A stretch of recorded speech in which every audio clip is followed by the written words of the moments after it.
Geneva, October 4. The United Nations showed an investigation into the closure of the atrocities in Ethiopia after a U.S. website on Wednesday, and showed that no movement was taken to renew it. Thousands of people in a two-year conflict between the government and the regional forces, which officially ended in November last year.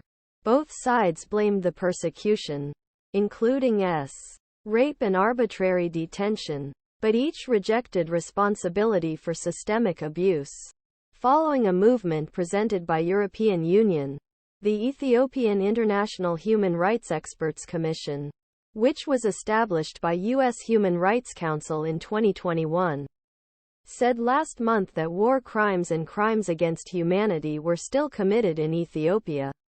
However, diplomats, strong African opposition advocates seek another task.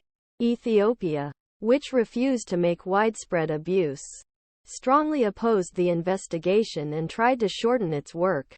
Instead, it encouraged its national justice policies as a preferable way to investigate an approach defined by the UN Commission as deeply defective. On Wednesday, Ethiopian government spokesman Legesse Tulu replied with a text message, "This is the end of Ethiopia. In history of ICRI," he added, "there is no need to talk about a dead end."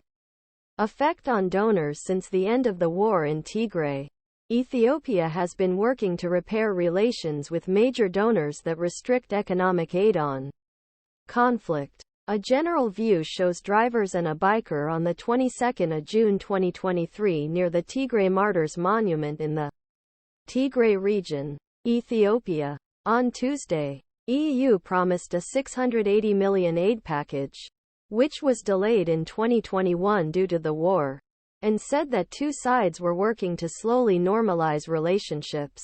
A European diplomat expects the EU expects Ethiopia's a solid, transparent transition justice policy practice to deal with prosecution and to increase accountability in accordance with regional international human rights standards.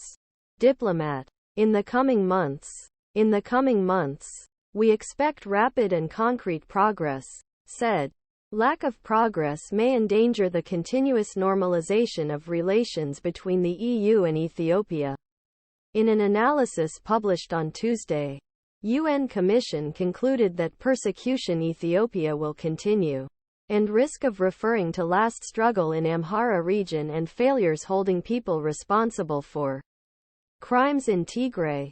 Commenting on delay of investigation, Lucy McKernan, following U.S. human rights mechanisms for Human Rights Monitoring Organization, Lucy McKernan said, "The newly published experts did not make any decisions in face of report." Human Rights Physicians, a New York-based advocacy group using science and medicine to document and campaign against mass atrocities, enabled them not to renew the task. The reporting of Emma Farge, Aaron Ross, Dawit Endesha in Addis Ababa and Gabrielle Tetrofarber in Geneva, William McLean, Alex Richardson, Andrea Ritchie,